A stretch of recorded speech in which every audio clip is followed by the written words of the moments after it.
Hello everyone, कैसे हैं आप लोग सभी के सभी। एक बार फिर से आप सभी का स्वागत है आपके अपने यूट्यूब चैनल विजन बैंकिंग पे। उम्मीद है सभी अपने घर में सेफ होंगे, सुरक्षित होंगे। एक ऐसा डाउट जो शायद से जितने भी बच्चे एसबीआई क्लर्क की तैयारी कर रहे हैं, जिनकी तैयारी बहुत अच्छी भी होती है ना, उनके मन में भी आता है।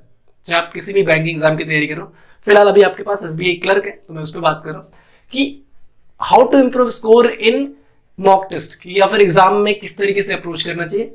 तो सबसे पहला तो है कि मॉक टेस्ट में कैसे स्कोर पकड़े। बहुत सारे बच्चे के कमेंट आ रहे थे, कुछ का 50 जा रहा है जो ओबीसी से है, कुछ बच्चे ऐसे भी थे जो 60-70 में थे जो जनरल कैटेगरी से। वो चाह रहे हैं कि किस तरीके से मैं भी अपना स्कोर इंक्रीज कर दूं। एक बार बहुत सारे बच्चों का ये मैसेज आ रहा था तो मैंने सोचा एक प्रॉपरली वीडियो बना देते हैं इस पर। बिफोर स्टार्टिंग दिस सेशन एक रिक्वेस्ट है आप सभी से, बहुत सारा प्यार देखने को मिल रहा है यूट्यूब पे भी, तो एक छोटी सी और रिक्वेस्ट करूंगा कि साइड में ना आपके पास रेड कलर का एक सब्सक्राइब का बटन होता है, काइंडली उसको दबा दें और वीडियो अगर पसंद आती है तो एक छोटा सा प्यारा सा लाइक कर दें।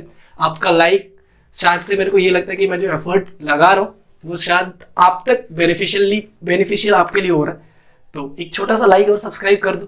ठीक है, फिलहाल सेशन पे आता है कि स्कोर कैसे इंप्रूव करें।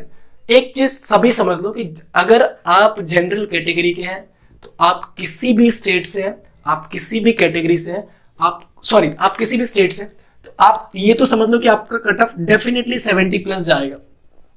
अनरिजर्व वाले के लिए बात कर रहा हूं। हो सकता है कि कभी कभी किसी किसी स्टेट में क्या देखने को मिलता है, अनरिजर्व, ओबीसी और ईडब्ल्यूएस, इन तीनों का कट ऑफ सिमिलर ही आ जाता है। ठीक है, आपको तो ये टारगेट करना है 70+। अब चीजों को थोड़ा सा रियलिस्टिक सोच के देखेंगे।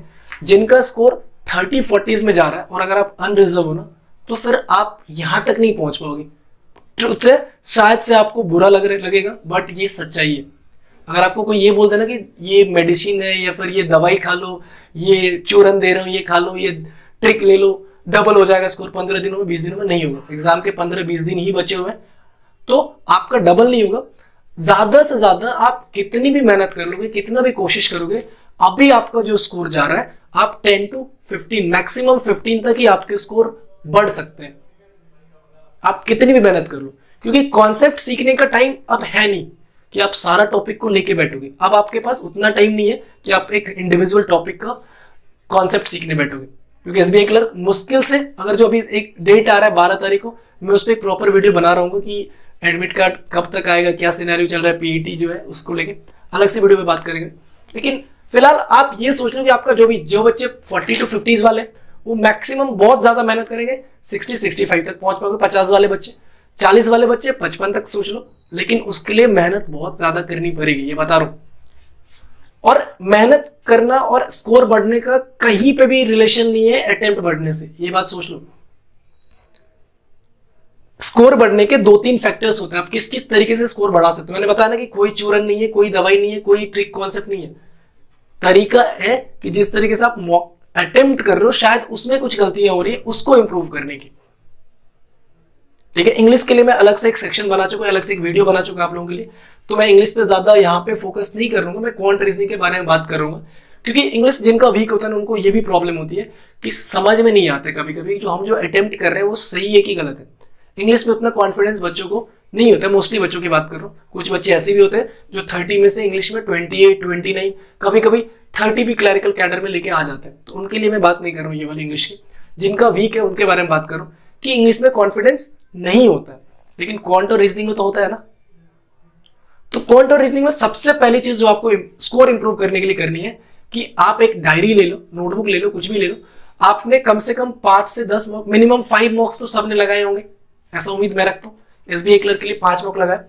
अब आप टारगेट करो, आपके जो क्वांटिटिव एप्टीट्यूड है उसके 3 सेक्शन होते हैं, स्पीड मैथ्स, आपका डीआई और अर्थमेटिक। तो आप चेक करो कि जो स्पीड मैथ्स के 20 क्वेश्चन आ रहे हैं, कभी कभी 15 से 20 के बीच में आते हैं, 17-18 भी आ जाते हैं, तो मैं रफली लेके चल रहा हूँ कि 20 है।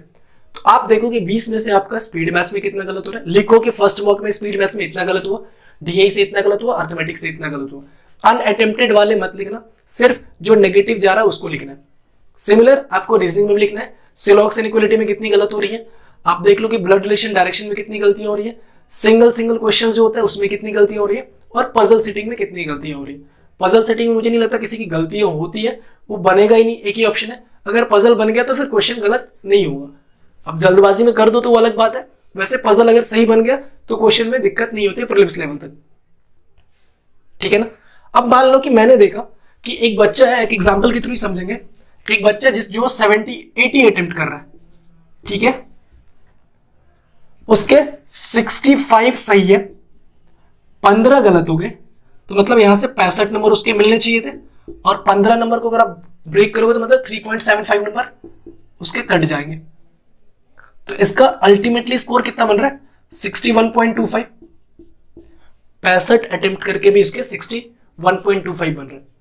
अब मान लेते कि इसकी ना, इसने क्या करी थी कि आपने देखा, आप जब नेगेटिव चेक कर रहे थे तो आपने स्पीड मैथ्स में 2 गलतियां कर दी, ठीक है जी, स्पीड मैथ्स में 2 गलतियां हो गई।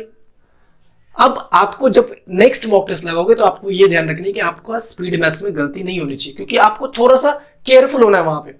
सिंप्लीफिकेशन में क्या गलती करोगे, क्वाड्रेटिक में क्या गलती करोगे, और अगर इन दोनों में आपकी कॉन्सेप्ट कम होने की वजह से गलती हो रही है तो 5 से 10 दिनों के अंदर अंदर इन टॉपिक्स को कवर किया जा सकता है। आप क्वाड्रेटिक सीख सकते हो 5 दिनों में पूरे कॉन्सेप्ट, आप सिलॉग्स सीख सकते हो 5 दिन में, आप इनइक्वालिटी सीख सकते हो 5 दिनों में। लेकिन अगर आप चाहोगे कि 5 दिन में बैठ के पजल के सारे कॉन्सेप्ट सीख जाओ और स्पीड के साथ सीख जाओ, तो वो गलतफहमी है, वो रियलिस्टिक चीजें नहीं है, प्रैक्टिकली पॉसिबल नहीं है। अगर आप सोचोगे कि 20 दिन में बैठ के मैं अर्थमेटिक का पूरा टॉपिक कवर कर लूं और मास्टरी कर लूं उसमें, तो वो प्रैक्टिकली पॉसिबल नहीं है। आप क्वाड्रेटिक कर सकते हो, आप सिंप्लीफिकेशन कर सकते हो, आप कहीं हद तक नंबर सीरीज के भी कॉन्सेप्ट सीख सकते हो, बट वही है, नंबर सीरीज हो सकता है कि आप कितना भी प्रैक्टिस कर लो, एग्जाम में 1 या 2 फंस जाए ऐसा जो आपको ना बने, जो उसका उस टाइम पे हिट ना करे। कभी कभी ऐसा भी होता है कि 5 के 5 1 मिनट के अंदर हिट कर जाएगा, कभी कभी इजी वाला भी कभी कभी दिमाग में नहीं चलते रहता एग्जाम में, क्योंकि उस टाइम पे एग्जाम का प्रेशर होता है, एक छोटा सा कॉन्सेप्ट की वजह से आप मिस कर रहे हो तो उस कॉन्सेप्ट को। तो ये आप नंबर सीरीज को थोड़ा सा साइड करके चलना।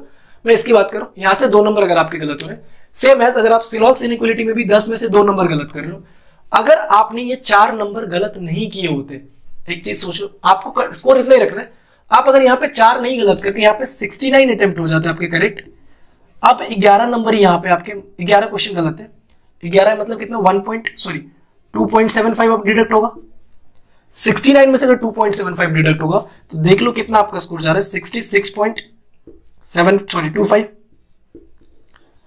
तो जहां पे आपके स्कोर जा रहे थे 61.25, सीधे सीधे 5 नंबर आपके बढ़े कि नहीं बढ़े? तो बिना अटेम्प्ट बढ़ाए, और जो चीज आप नेगेटिव कर रहे हो ना कहीं उसका सारा कॉन्सेप्ट आपको आता है, तभी आप कॉन्फिडेंटली उस चीज को बनाने गए थे। जस्ट बिकॉज कभी कभी स्पीड की वजह से, या कभी कभी हो जाता है कि आप गलत क्लिक कर देते हो, कभी कभी होता है कि गलत क्लिक भी हो जाता है, आपको आंसर पता है सी है, आंसर करेक्ट भी सी है, लेकिन जल्दबाजी में वो डी क्लिक हो जाता है, ठीक है। तो इतनी जल्दबाजी भी नहीं करनी कि आते हुए क्वेश्चन को गलत अटेम्प्ट करके आ रहे हैं, ठीक है। तो फिर अगर आपका डीआई में भी दिक्कत हो रहा है ना, तो देखो प्रीलिम्स का डीआई इतना डिफिकल्ट नहीं होता। प्रीलिम्स के डीआई के लिए आपको 3 टॉपिक करने हैं, परसेंटेज, रेशियो, एवरेज, और ये 3 टॉपिक 10 से 15 दिनों में किए जा सकते हैं, पॉसिबल है, क्योंकि ब्रशअप करना होता है सिर्फ आपको चीजों को, तो ज्यादा मेहनत नहीं करनी होती इन 3 टॉपिक्स पे। तो अब आपको देखना है कि अगर आप 100% या 99% के आसपास आपकी एक्यूरेसी है, तो फिर आप वेल एंड गुड हो। फिर आप 1-2 टॉपिक उठा लो अलग से, जो आपको लग रहा है छूट रहा है, कॉमनली छूट रहा है, आप वो उठा लो, फिर उसको प्रैक्टिस कर लो 2 दिन में, 10 दिन में, 15 दिन में। लेकिन अगर आपका एक्यूरेसी 90% से नीचे जा रहा है ना, तो आपको अटेम्प्ट बढ़ाने की जरूरत नहीं, आपको एक्यूरेसी ऊपर करने की जरूरत है, अपने आप स्कोर बढ़ेगा आपका, ठीक है। तो ये थी एक छोटी सी एडवाइस, शायद से एक बार इंप्लीमेंट करके आप सभी के सभी देखेंगे, हो सकता है कि आपके भी स्कोर में मैक्सिमाइज कुछ 10 से 15 ना, 10 से 15 5 ही नंबर बढ़ जाए, तो 5 नंबर में भी इन एंड आउट हो जाता है कभी कभी। 5 तो बहुत बड़ा नंबर हो गया, 0.25 में इन एंड आउट हो जाओगे। तो एसबीआई क्लर्क के लिए अभी भी 15-20 दिन का टाइम है, मिनिमम है, मैं बता रहा हूं। 15 दिन कोई नहीं आपसे छीन रहा। आज कितना 38 है ना, हाँ 15 दिन आराम से आपके पास है, 12-13 के आसपास भी अगर एग्जाम का तो 13-14 दिन तो है, ठीक है। तो एक बार कोशिश करके देखो, शायद से चीजें इंप्रूव हो, शायद से जिनका 40-50 भी जा रहा है ना, वो भी एक बार कोशिश करो ना। एसबीआई क्लर्क से एसबीआई पीओ भी तो आगे है, अपकमिंग एग्जाम होंगे आगे आपके नेक्स्ट ईयर में 2023 में। तो फिलहाल जो एसबीआई क्लर्क में जिनका भी 50-55 से प्लस जा रहा है ना स्कोर, आप डेफिनेटली एक बार इसको इंप्रूव करके देखो, इसको कोशिश करके देखो, आपका स्कोर 100% बढ़ रहा होगा, ठीक है। तो कैसा लगा ये वीडियो एक बार कमेंट सेक्शन में जरूर बताना। और अगर ये वीडियो आपको पसंद आ रही है तो जैसे मैंने पहले भी बताया इस वीडियो में, एक प्यारा सा रेड कलर का सब्सक्राइब का बटन होता है, उसको प्रेस कर ले, लाइक कर दे और दोस्तों तक जरूर शेयर करें। ठीक है, मिलते हैं नेक्स्ट सेशन में।